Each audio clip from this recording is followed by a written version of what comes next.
And you can go to passages that I've mentioned to see that the angel of the Lord is God. God is God, obviously. They're clearly two entities in various passages of Genesis, and yet there's one God. But the problem is, who's the boss then?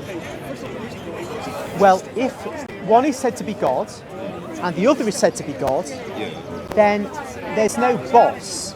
Oh, so that angel law can be independent of. All we could say, is I should all reel that in a little bit.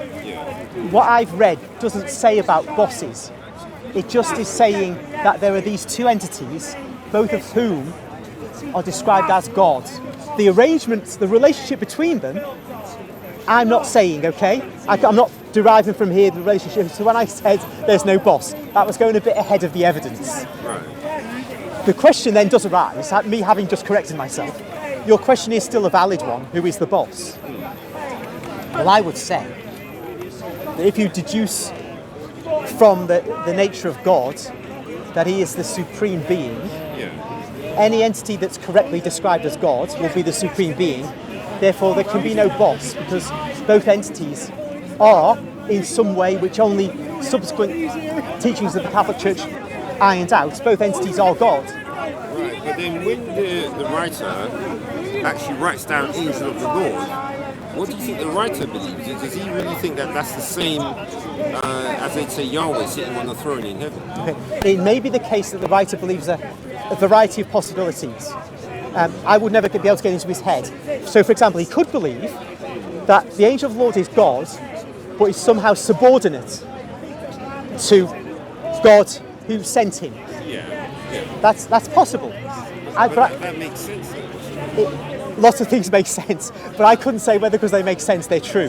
No, but because they know that on earth kings send representatives. And whatever the representative says, say, thus saith the king. That means it's the king that sent it, but whatever he speaks, he speaks with the authority of the king, so they would recognize that. Yes, the problem is, with these appearances of the angel of the Lord, that the angel of the Lord himself is not identified like an angel, that the angel Gabriel was just an angel. No matter that he's an archangel and so on. But the angel, when he appeared to Daniel, the archangel Gabriel, still just an angel. But these other cases in the Old Testament where an angel appears and he's said to be God, that takes him beyond the level of being merely an emissary. And then I must say, without the New Testament and without the church, I'd be confused. I might go along with you, have a chat about it, say, well, it follows, it must be this, it must be that, but I couldn't come to a definitive conclusion.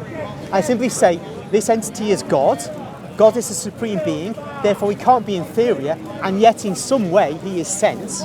But then Jesus is sent by the Father, and Jesus says, I'm going to send you another counselor, Spirit.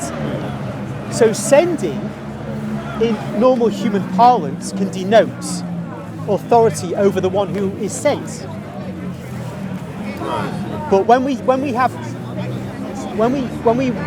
think about the doctrine, the dogma of the Holy Trinity, which does stretch our language and its meanings to their limits, because we're talking about things we cannot comprehend and does not have any parallel in our normal lives, then we have to realise that God is going to use language which isn't going to be able, with its limitations, to fully express who he is.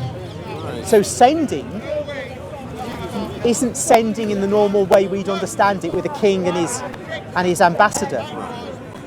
But it's the only kind of language we have because we're finite beings.